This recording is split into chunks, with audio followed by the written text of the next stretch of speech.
Bago natin ipagpatuloy, shoutout muna sa ating mga masugid na taga-subaybay, Jepoy Borel, John Ray Oico, Danilo Bieber, at Nico Gueribo ng Tondo. Maraming salamat po sa inyo. Kabanata 2731. Dahil inimbitahan ako ng isang magandang babae na tulad mo, dapat masaya tayong magkasama, di ba? Nagtataka namang tumingin si Harvey York kay Lexi York. Gusto niyang makita kung ano ang binabalak ng babaeng ito. Hindi na siya nag-aksaya pa ng oras at sumakay na siya sa sasakyan bago nag-seatbelt. Bahagyang tumawa si Lexi bago inapakan ang pedal. Ang Ferrari 488 ay umungol na parang hayop patungo sa Wancheng Expressway. Ang baybayin ay makikita na parang ulan kapag mabilis na tumatakbo ang sasakyan. Itinagilid ni Harvey ang kanyang ulo sa babaeng katabi niya at tinanong, Mrs. York, hindi mo lang ako inimbitahan dito para panuurin ang pagbuhos ng ulan, di ba? Wala rin akong interes na gumawa ng ganito sa isang matandang hag. Bakit hindi mo sabihin sa akin kung bakit ka pumunta sa akin sa isang tiyak na oras? Anong gusto mong pag-usapan? Hindi rin sinasadya ni Lexi na magpatalo sa paligid. Nakatanggap ako ng salita na maaari mong gamutin si Selena Judd at nakipagdeal ka sa kanya, sabi niya. Nagkibit balikat si Harvey. Alam na alam mo, Madam York, pero hindi mo ba alam na ang kondisyon ko ay pigilan si Vince York na gamitin ang pangalan ni Selena? Naging malamig ang ekspresyon ni Lexi matapos marinig ang sinabi ni Harvey. Ang mga salita ni Harvey ay mapanlin lang na simple. Pipigilan niya si Vince na maging kahalili ni Selena. Ngunit sa totoo lang, sa mga sitwasyong iyon, mawawala ng karapatan si Vince na maging susunod na lehitimong pinuno ng pamilya. Sapat na para kay Harvey na magulat si Vince sa mga simpleng salita. May isang bagay na hindi ko maintindihan, Sir York. Ikaw ay medyo character sa iyong sarili. Dapat mong malaman na ang isang tagalabas na tulad mo ay hindi maaaring makialam lamang sa negosyo ng York, kahit na ikaw ay isang makapangyarihang tao. Bahagyang ibinuka ni Lexi ang matingkad na mapupulang labi.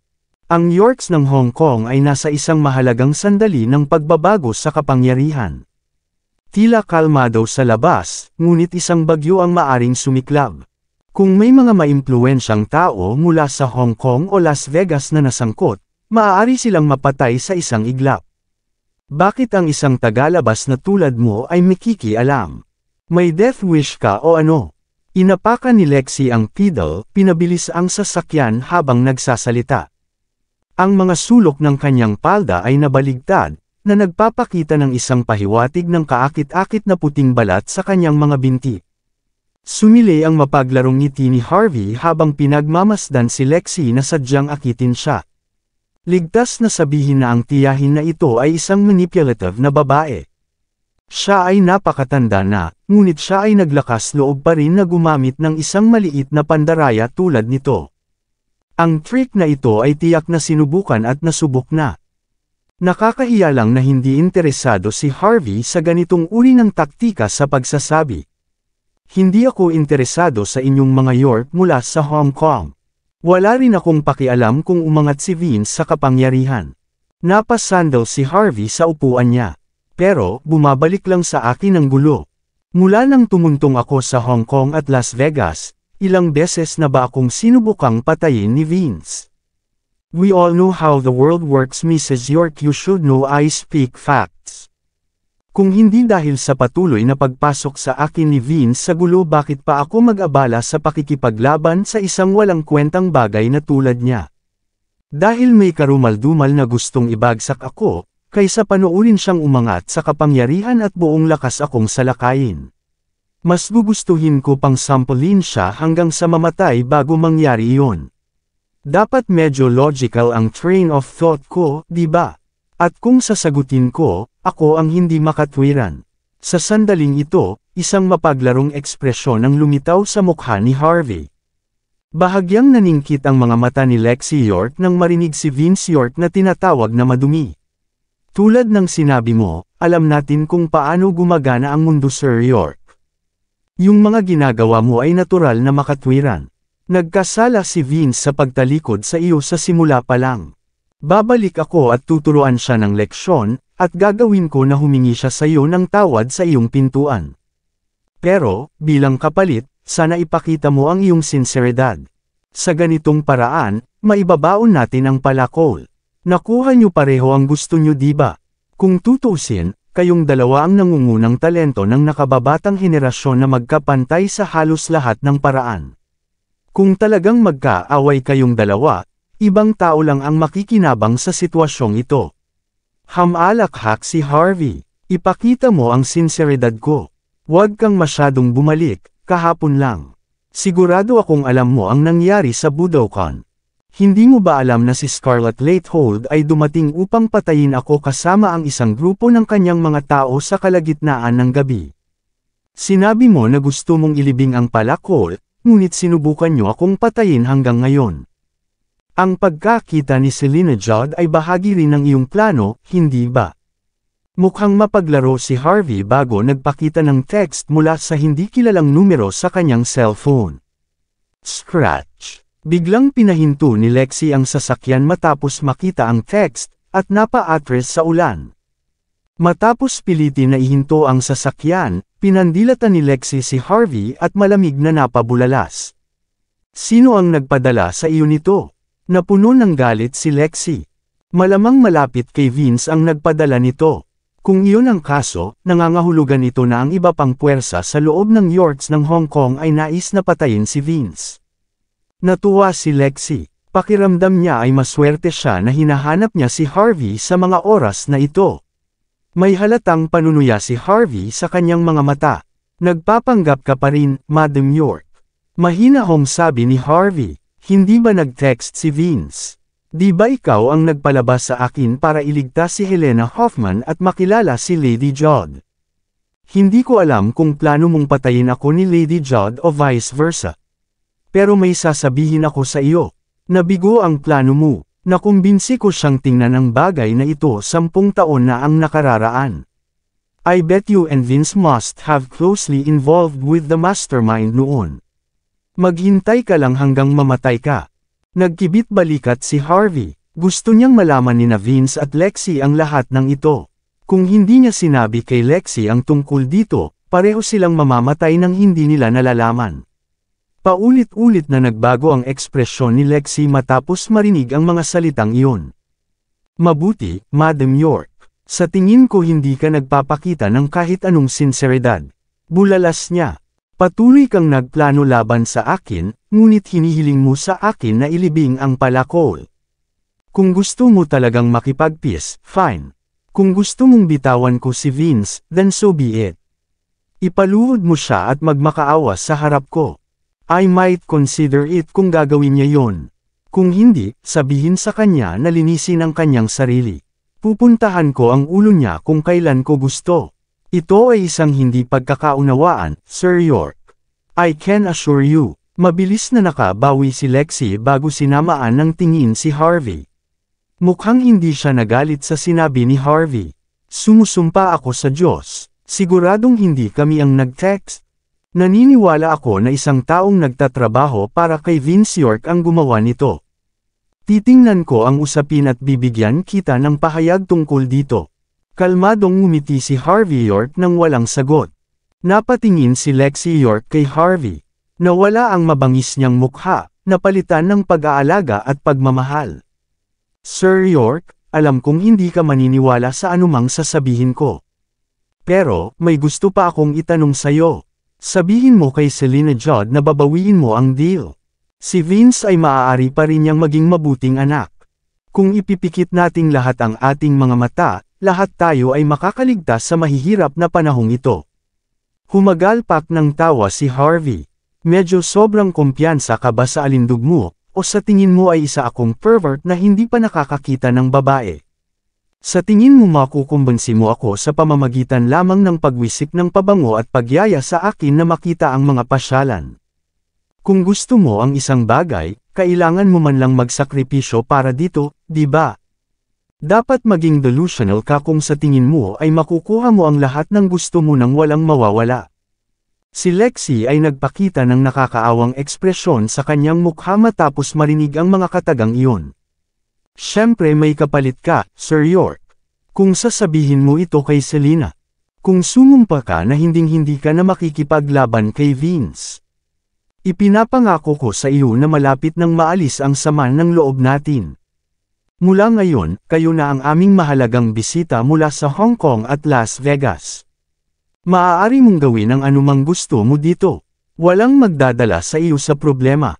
Higit pa riyan, bibigyan kita ng 15 bilyong dolyar. Ibibigay ko rin sa iyo ang villa sa gilid ng burol.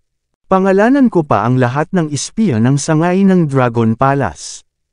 Makokontrol mo talaga ang organisasyon. Sa iyo ang pera, katayuan, at kapangyarihan. Pakiusap, tulungan mo ako sa bagay na ito, Sir York. Kung may gusto ka pa, kukunin ko para sa iyo. Inalis ni Lexi ang kanyang seatbelt at inilipat ang kanyang nakakaakit na mukha sa harap mismo ni Harvey. Ramdam na ramdam ng kanyang nakakapreskong hininga ang paghaplos sa mukha ni Harvey sa sandaling ito. Ang napakalalim na cleavage sa kanyang harapan ay makakawala ng ulirat ng sinuman. Ngumiti ng mapaglaro si Harvey. Hindi siya makapaniwala na ang ikalimang ginang ng mga York at ang ginang ng H Country's Dragon Palace ay ibebenta ang sarili niyang katawan para sa isang bagay na walang halaga. Ito ay katawa-tawa. Walang pag-iisip na nanunuyang tumalikod si Harvey para makalayo sa kagandahang nasa harapan niya. Mrs. York, naiintindihan ko na kayo ni Vince ay napakalapit, ngunit pasensya na hindi ako naniniwala sa iyo, tahimik niyang sabi. Kumunat ang noo ni Lexi bago bahagyang ibinuka ang bibig. Pareho pa rin ang pinag-uusapan natin, Sir York. At saka, Yorks ka rin mismo. Ang mga York mula sa Southlight ay pamilya din. Gusto mo ba talagang kalabanin si Vince? O talagang sinusubukan mo siyang palitan? Huwag kang mag-alala. Wala akong interes na maging pinuno ng mga York mula sa Hong Kong, mahinahong sagot ni Harvey. Naiinis lang ako sa lahat ng ginawa niya. Nakipagsabuatan siya sa mga taga-isla at nagtaksil sa kanyang mga ninuno para lang umangat sa kapangyarihan. Walang kahihiyang ipinroklamo niya ang kanyang sarili bilang head instructor ng bansa H. Pinatay niya ang isang maliit na bata ng walang awa. Tinapon pa niya ang pagiging tao niya para lang samantalahin ang babaeng nagmahal sa kanya. Sabihin mo sa akin, bakit ko pa bibitawan ang hamak at walang pusong taong ito? Ikaw, ang mga salita ni Harvey York ay talagang naging matamlay si Lexi York. Hindi niya inaasahan na ang perpektong tagapagmana ng pamilya York, sa kanyang mga mata, ay walang ibig sabihin kay Harvey. Sinubukan ni Lexi na pakalmihan ang sarili matapos huminga ng malalim. Wala nang babalikan pagkatapos ng lahat ng nangyari. Tumingin siya kay Harvey na may malambing na tingin sa mga mata. Ginoong York, nangyari ang mga sinabi mo. Ngunit, dapat malaman ninyong lahat na ang mga taong may dakilang ambisyon ay walang pakialam sa mga walang kwentang bagay. Ginagawa lang ni Vince York ang lahat ng ito dahil wala siyang pagpipilian. Kung siya ang uupo sa posisyon ng bagong head ng pamilya, naniniwala akong tiyak na poprotektahan niya ang mga mamamayan ng Timog Silangan kapalit ng bansa H. Kung wala siyang ganoong ambisyon at pagkamakabayan, bakit ako, ang may bahay ng Dragon Palace, ay tutulungan pa siya sa simula? Kung hindi ka naniniwala kay Vince o sa akin, dapat maniwala ka man lang sa Dragon Palace, di ba? Ito ang haligi ng bansa H na tumatalakay sa mga panlabas na puwersa. Ang pinakatapat sa bansa, hindi kailanman mali ang Dragon Palace. Patuloy na nakaharap si Lexi sa mukha ni Harvey. Napakalapit ng kanilang mga hininga sa isa't isa noon. Isang mabangong amoy ang umalangaw kay Harvey. Ito ay nakakaakit ngunit nakakapreskong halimuyak. Sa kagandahang loob at mukha na kasing ganda ng isang painting, kahit sinong lalaki ay maaantig sa isang iglap. Sir York, kung hindi ka pa nasisiyahan sa aking kalagayan, maaari mong sabihin sa akin kung ano ang gusto mo kung kaya mong lutisin ang sitwasyon at ibaon ang palakol. Kung kaya mong hayaan si Vince na umangat sa kapangyarihan, kaya kong ibigay sa iyo ang lahat. Hinusgahan ni Harvey ang kagandahan sa kanyang harapan sa pamamagitan ng kakaibang hitsura sa kanyang mukha. Tita ni Vince si Lexi, diba? Bakit umabot pa siya ng ganito para sa kanyang pamangkin? Tutal, siya ang may bahay ng Dragon Palace. Napakalaki ng status niya sa Hong Kong at Las Vegas. Bakit siya yuyuko sa isang binatang tulad ko at ibebenta pa ang sarili niyang katawan para kumita? May mali. Siguro itong dalawa. Isang hindi kapani-paniwalang pag-iisip ang nangyari kay Harvey. Kung tama si Harvey tungkol dito, ligtas na sabihin na si Vince ay talagang walang awa. Pakiusap, Sir York. Tulungan mo ako dito. Bago pa man makapag-react si Harvey, bumagsak si Lexi kay Harvey at ipinulupot ang mga braso sa leeg nito na para bang nawalan ito ng lakas. Sapat na ang malambot na yakap na ikinakunot ng noo ni Harvey. Pero, hindi dahil sa ginawa ni Lexi. May makikitang convoy na dumadaan sa mga oras na ito. Ang window ng Toyota Alphard sa gitna ay gamulong pababa, na nagpapakita ng walang emosyong mukha ni Selena Judd. Sandali lang iyon, ngunit nagtama ang mga mata ni na Harvey at Selena bago nawala ang convoy sa di kalayuan. Siya ang nag-ayos nito. Sa wakas ay natauhan na si Harvey. Lahat ay nagpapanggap lang si Lexi. Nagmamaneho hanggang dito bago magbigay ng mainit na yakap, gusto niya lang itong makita ni Selena. Gagawin pa ni Lexi ang ganito para lang iligtas si Vince. Ligtas na sabihin na ang dalawang ito ay mas malapit kaysa noong una. Tinulak ni Harvey si Lexi na may yelong ekspresyon. Agad na nilock ni Lexi ang pinto, na pilit na pinapasok sila ni Harvey sa makipot na espasyong ito. Maraming salamat sa lahat ng sumusubaybay. Please subscribe and follow my YouTube and Facebook channel, Filipino Novel. Maraming salamat po. Kabanata 2735. Napakunot noo si Harvey York sa nawawalang convoy bago ibinalik ang tingin kay Lexi York. Nagpalabas ka ng palabas sa lahat ng oras na ito para lang makita ni Lady Judd ito. Malamig niyang bulalas. Ano, ngayong tapos na ang palabas, pero balak mo pa rin akong ikulong sa iyo. Hindi ka ba natatakot na sampulin kita hanggang mamatay? Tinitigan ni Harvey ang babaeng nasa harapan niya. Gusto lang niyang sumakay sa kotse sa unang lugar upang paglaruan si Lexi, na nagdulot ng kalituhan at kaguluhan para kay Vince. Ganon din ang plano ni Lexi. Gusto niyang gumuho ang mahinang alyansa nina Harvey at Selena Judd. Ligtas na sabihin na ang babaeng ito ay medyo kaakit-akit. Sapat na iyon para patunayan ang kanyang katalinuhan sa paggawa ng ganoong taktika. Nakakalungkot na ang tinatawag na mga taktika ay higit pa sa isang biro kay Harvey. Wala na si Selena, at hindi mo siya mahahabol. Isa pa, umuulan sa labas. Hindi ka ba natatakot na magkasipon, Sir York? Bumalik si Lexi sa upuan niya. Tuluyan nang nawala ang maamo niyang ekspresyon sa mukha. Ibinalik niya ang tingin kay Harvey na may pagmamalaki sa kanyang mga mata. Sa tingin mo gagana iyan? Harvey composed himself. Lady Judd and I only work together for mutual benefit. Tinanggap niya lang ang deal ko hindi lang dahil kaya kung gamutin ang sakit niya kundi dahil gusto niyang malaman kung ano ang nangyari 10 taon na ang nakakaraan. Talagang matalino siyang babae kung mananatili siya sa kanyang posisyon. Kung sa tingin mo ay susuko na lang siya dahil nakita niya tayong dalawa ay nasa lovey-dovey sa kotse, dapat masyado kang walang muwang. Tumawa ng mahina si Lexi. Si Selena ang kasalukuyang madam ng mga York at madam din ng pamilya Judd ng Walsingham.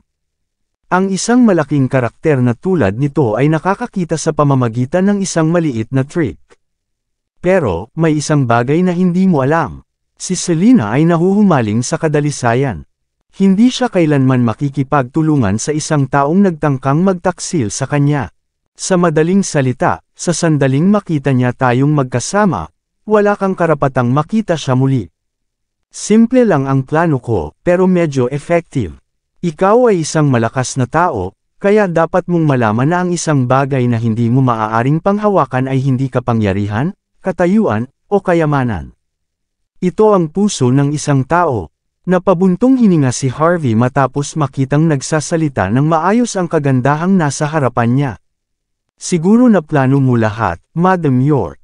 Kasuklam-suklam ka, hinahabol ang puso ng isang tao na ganyan. Isang matamis na ngiti ang ipinakita ni Lexi. Salamat sa iyong mabait na papuri, Sir York. Pinikit ni Harvey ang kanyang mga mata. Ngunit, nagsasalita tungkol sa puso ng isang tao, malamang na hindi mo naiintindihan ang higit pa kaysa sa akin. Ang isang babae ay maaaring nahuhumaling sa kadalisayan. Ngunit huwag kalimutan, na si Lady Jod at ako ay hindi pa magkakilala ng masyado. Hindi niya ako asawa, hindi rin niya ako anak. Mas mahalaga ba ang kadalisayan? O ang galit na walang tigil sa pagmumuni-muni sa kanya sa loob ng 10 buong taon? Sa tingin ko mas alam niya ang isa sa amin. Sa tingin mo hindi ko alam. Humagalpak ng tawa si Lexi. Siyempre, pero, may hindi ka rin alam. Galit na galit sa akin ang pang-apat kong kapatid. Sa tingin mo papayagan niya ang isang kasuklam-suklam na lalaki na may negosyo akong mapalapit sa kanyang kasintahan? Nasaan ang iyong patunay? Si Harvey York ay walang malasakit. Di mo aakalain na ito ang patunay na nag-iibigan tayo dahil lang sa sumakay ako sa kotse mo, di ba? Ang iyong pang-apat na kapatid ay ang pinuno ng mga York pagkatapos ng lahat. Sa tingin mo ba siya ay ganap na walang muwang? Talagang maniniwala siya. Isang mahinang ngiti ang ipinakita ni Lexi York. Alam kong galit na galit siya sa akin, pero mas pinapahalagahan niya ang reputasyon ng pamilya. Kung umiyak ako sa harap niya tungkol sa isang hangal na lalaki na sinusubukang bahiran ako at pilitin si Selena Jod na mahulog. Kahit na may kaunting ebidensya, sigurado akong darating siya para sa iyo. At saka Sir York, dapat kang maniwala na hindi mahirap para sa akin na magkaroon ng ilang patunay. Lumuhad ka man at magmakaawa sa akin para maging servant ka ni Vince York. O mamatay ka. Itinaas ni Harvey ang kamay at tumingin sa palad niya bago inilipat ang tingin kay Lexi na may mapaglarong ekspresyon sa mukha. Lexi, alam mo ba ang ibig sabihin ng pagiging masyadong matalino para sa ikabubuti mo? Alam na alam ko kung anong klaseng tao ka. Sa paraan ng iyong paggawa ng mga bagay, walang paraan na sasabihin mo sa akin ang bawat bagay na iyong pinlano. Niloko mo pa ako sa harapan ko. You must be trying to get on my nerves so I slapped your face, right? Di mo akalain na makikita ko yung camera na nilagay mo sa backseat, di ba? O sa halip, naisip mo bang hindi ko makikita ang hindi etikal na relasyon mo sa iyong pamangkin, kay Vince? Kinuha naman ni Harvey ang stuffed animal na unan sa backseat at pinunit ito bago pa man siya mapigilan ni Lexi. Ang isang maliit na camera at voice recorder ay makikita sa paligid ng mga mata ng unan. Lahat ng ito para sa iyong munting syota. Baliw ka talaga. Sinubukan mong siraan ako kay Selena, pagkatapos ay pinilit mo akong kumilos sa iyo. Kung gagawin ko iyon, e-edit mo ang recording at e-publish ito online o ipapadala ito sa kay Lord York sa pamamagitan ng iyong channel. Magkakaroon ka ng patunay na gumamit ako ng karahasan laban sa iyo bago pa man ako umunlad. Pag nangyari, from Lola York to the family custodian, uunahin nila ang pagwawakas ng buhay ko. Kung lalala ang sitwasyong ito, ang insidente 10 taon na ang nakalilipas ay wala. Anong kapahamakan? Napakalaking distraction. Kung gusto mong magtagumpay, kailangan kong mamatay o ma-kick out sa Hong Kong at Las Vegas. Kapag nangyari iyon, maaaring maging lehitimong umakyat si Vince sa kapangyarihan. Ang tahimik na mga salita ni Harvey ay sa wakas ay naglantad sa plano ni Lexi, na unti-unting nababalatan ang katotohanan mula sa kanya. Gaya ng inaasahan sa ikalimang ginang ng York at ginang ng Dragon Palace. Ang bawat plano ay magkakaugnay. Ngunit ang tinatawag na planong ito ay isang hangal at walang muwang na panaginip para kay Harvey. Sa tuwing magsasalita si Harvey, medyo nawawala ng kulay ang mukha ni Lexi. Isang nakakatakot na ekspresyon ang lumitaw sa kanyang mukha sa huli. Bas again. Sinira ni Harvey ang camera at memory card bago tumingin ng mabuti sa paligid ng sasakyan. Kahit na ang underwear ni Lexi ay hindi nakaligtas noon. Binigyan siya ni Harvey ng malamig na titig habang tinitingnan niya ang katawan ni Lexi. Napakagaling mo, Sir York. Umasim ang ekspresyon ni Lexi York nang makitang sumilip si Harvey York sa bawat kagamitan na mayroon siya. Nakakunot ang noo niya habang nakatitig kay Harvey. No wonder even Vince York suffered a loss against you, malamig na bulalas ni Lexi. Pambihira ang iyong katalinuhan, kakayahan at swerte. Walang ordinaryong tao ang makakalapit sa iyo. Patuloy kitang pinupukaw at iniistorbo, ngunit nakita mo ang lahat ng hindi nawawala sa iyong isip.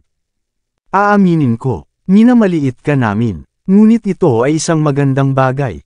Mas masaya kung sisirain ko ang isang lalaking kasing lakas at kakayahan mo. Tinapakan ni Lexi ang pedal ng sasakyan at nagmaneho papunta sa gate ng Wancheng Expressway bago binuksan ang pinto. Umalis ka na dito. Binuksan ni Harvey ang pinto bago sumulyap kay Lexi. Don't worry, Madam York, pabiro niyang sabi. Dahil nandito na tayo, I don't mind play with you a bit more. Sabi nga, medyo matanda ka na ngayon. Sana may supplement ka. Kung hindi, wala kang lakas na makipaglaro sa akin. Nang marinig ang pagkasabi ng matanda ni Harvey, biglang umasim ang ekspresyon ni Lexi. Bumaba si Harvey sa kotse bago naglakad papunta sa driver's seat. I'm curious, Madam York, aniya, pinikit ang mga mata. Ikaw ba ay isang uri ng masochist o ano? Gusto mo talagang suntukin kita? E ano ngayon? Isa ka lang gwapong mukhang walang kwentang brat. Binibigyan kita ng pagkakataon, pero sinaktan mo pa rin ako. Kahit nasa tapang ng mga Diyos, hindi ka sa akin mangangahas na saktan ako. Prinsipe York, Branch Leader York, katulong ka lang sa paningin ko. Fuck you, sampal. Bago pa man matapos ni Lexi ang kanyang pangungusap, nagbackhand na si Harvey sa kanyang mukha. Isang malakas at malutong na sampal ang maririnig. Lumitaw sa isang iglap ang mga matingkad na pulang palad na nagmarka sa pisngi ni Lexi. Natigilan si Lexi habang nakatitig sa likod ni Harvey bago tumagilid ang ulo at tumawa ng malakas habang tinatakpan ang mukha. Ang kalungkutan, hinanakit, at kabaliwan lang ang nararamdaman niya ngayon. Habang naglalakad si Harvey sa gate, si Lexi, na orihinal na nabaliw, ay nabawi ang kanyang katahimikan sa halos isang segundo. Bakas sa mukha niya ang pagkasuklam bago siya nagdial ng numero sa kanyang telepono. Hoy ako ito, tatanggapin ko ang deal mo. Ang Wancheng Expressway Gate ay kakaunti ang populasyon. Dahil sa bagyo, halos walang makitang tao sa paligid. Wala rin masyadong sasakyan na dumadaan. Sa parking area, may taxi na nakabukas ang hazard lights. Isang kalbong nasa katanghaliang gulang ang nakatulog na nakasandal sa manibela. Sinulyapan ni Harvey ang taxi, pagkatapos ay binalik ang kanyang telepono. Nang makitang walang signal, wala siyang ibang nagawa kundi ang kumatok sa bintana ng taxi. Baliw ka ba? Hindi mo ba nakikita na dito ako natutulog? Halatang bad mood ang driver pagkatapos magising ng ganon. Nang makita ang kasuotan ni Harvey, ang kanyang mukha ay napuno ng labis na pang-aalipusta matapos magpas siya na hindi niya kayang magbayad ng taxi. Tumingin si Harvey sa likod at inihagis ang $250 sa driver's seat. Pupunta ako sa Three Seasons Hotel. Agad na nagningning ang mga mata ng driver matapos makita ang lahat ng pera. Bumaba siya ng sasakyan at magalang na pinagbuksan si Harvey ng pinto bago kumuha at nag-alok ng bote ng Evian Mineral Water bilang paggalang. Kalmadong sinulyapan ni Harvey York ang dating ng driver na nakaupo sa likuran habang pinagmamasdan ang buong sitwasyon. Lahat ng nangyari sa araw na iyon ay pinlano ni Lexi York. Medyo nakagulat ito kay Harvey. Buti na lang may sariling plano rin si Harvey. Sa paghusga sa kung ano ang nangyayari, si Harvey ay nasa isang magandang lugar sa ngayon. Ang sampal, sa huli, ay hindi lamang para ilabas ni Harvey ang kanyang galit, ngunit upang bigyan si Selena Judd ng isang malinaw na pahayag. Nangangahulugan ang sampal na sila ni Vince York ay lubos na hindi magkatugma. Ipinapakita rin ito ang kanyang determinasyon na ibagsak si Vince minsan at para sa lahat. Sa ganoong paraan, ang isang babaeng nahuhumaling sa pagiging dalisay bilang Selena ay patuloy na makakatrabaho sa kanya. Kung paano nakarating ang balitang ito kay Selena, hindi gaanong interesado si Harvey. Naniniwala siya na tiyak na magiging alerto si Selena sa sandaling makita niya sila ni Lexi sa daan. Siguro kanina pa nakabantay ang ilan sa mga bodyguard niya kung saan niya sinampal si Lexi. Kung si Selena ay walang plano para dito, kung gayon siya ay dapat naganap na bulag. Pagkatapos ng ilang sandali ng pagmumuni-muni, upang patunayan ang kanyang punto, nagpa siya si Harvey na mag-dial. Agad na pinatay ng driver sa unahan ang audio nang mapagtanto kung ano ang ginagawa ni Harvey. Sabay roll-up ng soundproof na salamin para maginhawang makatawag si Harvey. Inihagis ni Harvey ang isa pang $250 sa kanyang upuan na may pagtataka. Agad na sinagot ang tawag. Sino ito? Isang malayo ngunit makalangit na boses ang umalangaw mula sa kabilang panig ng telepono. Ako ito, si Harvey, sagot niya. Nagkataon lang na nagkasalubong tayo sa Wancheng Expressway, di ba? Nagmamadali ako at may ginawa akong masama. Natatakot ako na kailangan ko ang iyong tulong upang mamagitan sa sitwasyon. Ano ang problema? Tanong ni Selena sa malamig na tono. Ngumiti siya. Sinampal ko si Lexi sa mukha dahil sa galit. I think he sent people to cut me down just now. Tulungan mo ako. Bahagyang nawala ang malayong aura ni Selena. Hindi na kailangang magsabi ng mga ganyan, Sir York, mahinahon niyang pangangatuwiran. Sigurado akong maingat kang tao. Simula nang sinampal mo siya sa mukha, dapat alam mo na ang kahihinatnan. Ang dami mong sinasabi sa akin para sabihin sa akin na wala kayong relasyon ni Lexi at hindi ka nakipagkasundo sa kanila.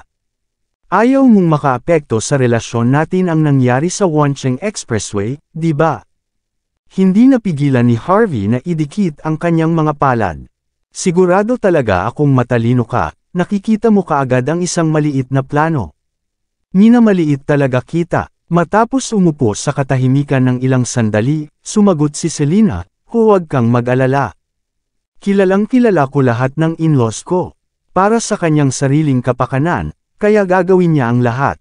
Gagawin niya talaga lahat para kay Vince din. Hindi kami nagkataon na nagkita. Siya ang nagplano ng lahat ng ito. Sinubukan niyang gamitin ang obsession ko para pahiniin ang relasyon natin. Ngunit hindi niya alam na gagawin ko ang anumang bagay upang ibunyag ang katotohanan mga 10 taon na ang nakalilipas. Ang ilang mga pagkahumaling lamang ay hindi magpapalabo sa aking paghatol. Sa anumang kaso, ang katotohanan ang pinakamahalagang bagay sa aking isipan ngayon. Isang mahinang ngiti ang ipinakita ni Harvey York. Magiging tapat ako, Lady Judd. Bukod sa katotohanan, kailangan mo ng 2 pang bagay. Ano pa bang kailangan ko? Halatang nakasimangot si Selena Judd sa kabilang side ng phone. Number 1, kailangan mo ang buong suporta ng iyong Lord York at alam kong pareho ang nakatataas ng pamilya sa insidente 10 taon na ang nakararaan. Kung wala kang buong suporta ni Lord York, wala itong silbi kahit na malaman mo ang katotohanan. Baka mamatay ka pa sa wala dito. Number 2, kailangan mong maghanda ng kapalit. Kapag nalaglag si Vince York, kailangang may pumalit sa kanya.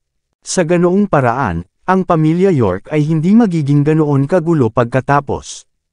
Mas mapapamahalaan ninyo ni Lord York ang pamilya sa ganitong paraan. Bata pa kayong dalawa, naniniwala ako na kung kukuha ka pa ng 20 taon, magkakaroon ka ng sarili mong anak na lumaki upang pumalit sa iyo. Palihim na ipinahihiwatig ni Harvey na si Vince ang may kasalanan sa nangyari 10 taon na ang nakararaan. Matagal na natahimik si Selena sa kabila. Ginoong York, pag-iisipan ko ang sinabi mo. Kailangan mo ring panatilihing ligtas ang iyong sarili. Si Lexi ang ika-5 babae ng York, ngunit siya rin ang may bahay ng Dragon Palace. Huwag magpalinlang sa kanyang dalisay at inosenteng anyo. Hindi mabilang na mga lalaki ang namatay sa harap ng kanyang mukha sa paglipas ng mga taon. Huwag kang manggahas na mamatay sa akin bago pa malaman ang katotohanan. Hamalakhak si Harvey. Thanks for your concern, mahinahong sagot ni Harvey. Hindi sapat si Lexi para patayin ako. Isa pa, sasabihin ko sa asawa ko ang tungkol dito. We'll treat you to a meal at the Garden Villa sometime. Walang pakialam na sabi ni Selena. Natigilan si Harvey bago ngumiti. Siyempre, kapag libre kayong dalawa, maglalaan talaga ako ng oras. At kahit anong mangyari, at least napagaling mo ang ilan sa mga karamdaman ko. I'll be able to sleep well for the next few days, sagot ni Selena sa malumanay na tono. Iimbitahan kita ng pormal sa birthday party ni Lola York. Ipapakilala kita sa ilang mga kaibigan habang nandoon ka. Hamalakhak si Harvey. Alam niyang ito ang paraan ni Selena para makipag-alyansa sa kanya. Hindi siya interesado sa kaarawan ni Lola York, ngunit hindi rin niya tinanggihan ang alok. Bagaman laban pa rin ako sa Yorks ng Hong Kong, tiyak na dadalo ako sa handaan sa oras kung iimbitahan mo ako. Pagkatapos ibaba ang tawag, tahimik na pumikit si Harvey. Alam na alam niya kung ano ang ibig sabihin ng imbitasyon ni na Selena at Lord York. Nagkaroon ng ilang ebidensya si Selena sa napakaikling panahon at nagawa niyang kumbansihin ang kanyang asawa. Malamang na bani-verify niya ang impormasyon sa puntong ito. Pagkatapos nito, tiyak na kailangang magpakita si Harvey para kumain. Sobrang humanga si Harvey. Malalim ang tubig ng York. Kahit na ang Diyos ng digmaan ay nasangkot sa York, malamang napatay na sila bago napagtanto ang nangyari. Siyempre, hindi si Harvey ang Diyos ng digmaan. Ni isang kaluluwa ng pamilya ay hindi tumingin sa kanyang paraan. Hindi hahayaan ni Harvey ang isang tulad ni Vince na kunin ang pamilya kahit anong mangyari. Hindi mapapatawad para sa kanya na gayahin ang kanyang pagkakakilanlan bilang chief instructor habang patuloy na lumalaban kay Harvey. Bukod dito, ang kanyang pakikipagsabuatan sa mga puwersa sa labas ay ganap na tumawid sa mga hangganan ni Harvey.